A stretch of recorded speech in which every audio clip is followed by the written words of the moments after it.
अगला अध्याय।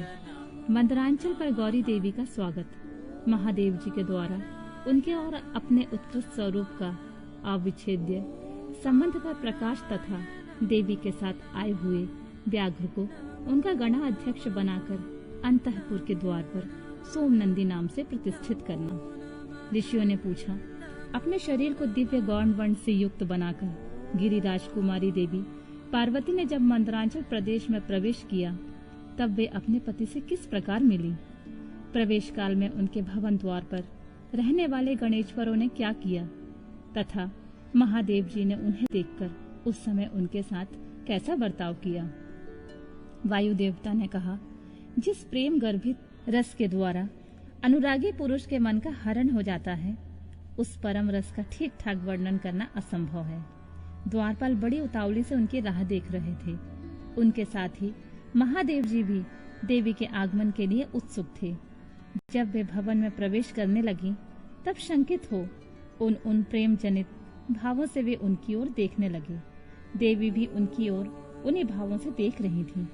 उस समय उस भवन में रहने वाले श्रेष्ठ पार्षदों ने देवी की वंदना की।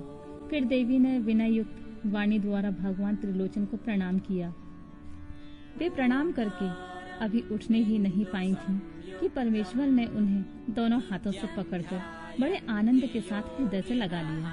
फिर मुस्कुराते हुए वे एकटक नेत्रों से उनके मुख चंद्र की सुधा का पान करने लगे। फिर उनसे बातचीत करने के लिए उन्होंने पहले अपनी ओर से वार्ता आरंभ की। देवादिदेव महादेव जी बोले, सर्वांग सुंदरी प्रिय, क्या तुम्हारी यह मनोदशा दूर हो गई जिसके रहते तुम्हारे क्रोध के कारण मुझे अनुनय विनय का कोई भी उपाय नहीं सूझता था? यदि साधारण लोगों की भांति हम दोनों ने भी एक दूसरे के अप्रिय का कारण विद्यमान है, तब तो इस जगत का नाश ही समझना चाहिए। मैं अग्नि के मस्तक पर स्थित हूँ और तुम सोम के। हम दोनों से ही यह अग्नि सोमात्मक जगत प्रतिष्ठित है। जगत के हित के लिए स्वेच्छा से शरीर धारण करके विचरने वाले हम दोनों के वियोग में यह जगत निराधार हो जाएगा। इसमें शास्त्र और युक्ति से निश्चित किया हुआ दूसरा हेतु भी है। यह स्थावर जंगम रूप जगत वाणी और अर्थमय ही है। तुम साक्षात वाणीमय अमृत हो और मैं अर्थमय परम उत्तम अमृत हूँ। ये दोनों अमृत एक दूसरे से विलग कैसे हो सकते हैं? तुम मेरे स्वरूप का बोध कराने वाली विद्या हो और मैं तुम्हारे दिए हुए विश्वासपूर्ण बोध से जानने योग्य परमात्मा हूँ। हम दोनों क्रमशः विद्यात्मा और वेदात्मा हैं। फिर हमसे वियोग होना कैसे संभव है? मैं अपने प्रयत्न से जगत की सृष्टि और संहार नहीं करता। एकमात्र आज्ञा से ही सबकी सृष्टि और संहार उपलब्ध होते हैं। वह अत्यंत गौरवपूर्ण आज्ञा तुम ही हो। ऐश्वर्य का एकमात्र सार आज्ञा है, क्योंकि वही स्वतंत्रता का लक्षण है।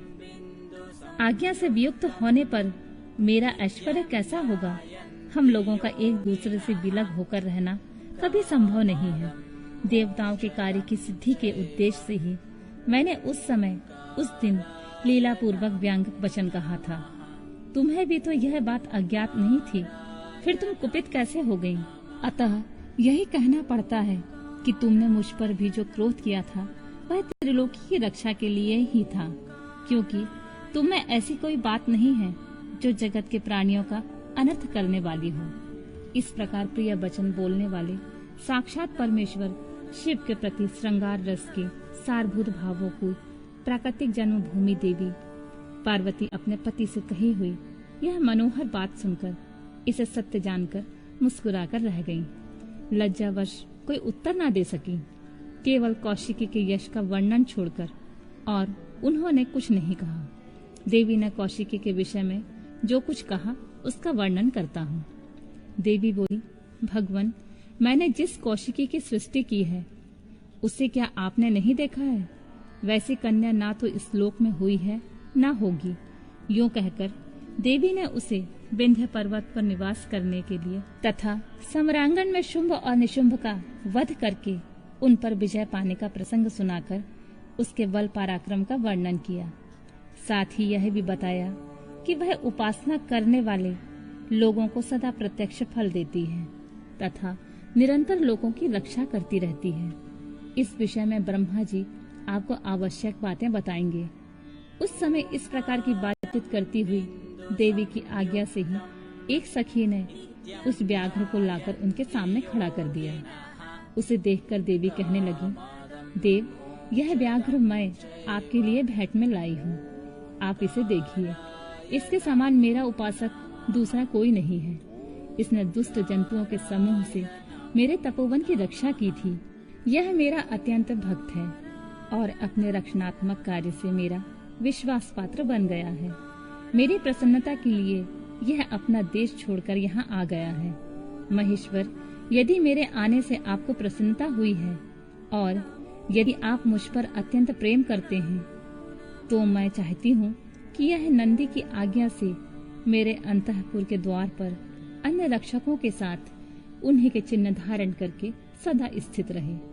वायुदेव कहते हैं, देवी के इस मधुर वचन और अंततोगत्वा प्रेम बढ़ाने वाले शुभ वचन को सुनकर महादेव जी ने कहा, मैं बहुत प्रसन्न हूँ। फिर तो वह व्याघ्र उसी क्षण लचकती हुई स्वर्ण जटित वैद की छड़ी, रत्नों से जड़ित विचित्र कवच, सर्प किसी आकृति वाली छुरी तथा रक्ष कोचित वेश धारण किए गणाध्यक्ष के पद पर प्रतिष्ठित दिखाई दिया। उसने उमा सहित महादेव और नंदी को आनंदित किया था, इसलिए सोम नंदी नाम से विख्यात हुआ। इस प्रकार देवी का प्रिय कार्य करके चंद्राग भूषण महादेव जी ने उन्हें रत्न भूषित दिव्य आभूषणों से भूषित किया। चंद्रभूषण भगवान शिव ने सर्व मनोहारिणी गिरिराज कुमारी गौरी देवी को पलंग पर बिठाकर उस समय सुंदर अलंकारों से स्वयं ही उनका श्रृंगार किया।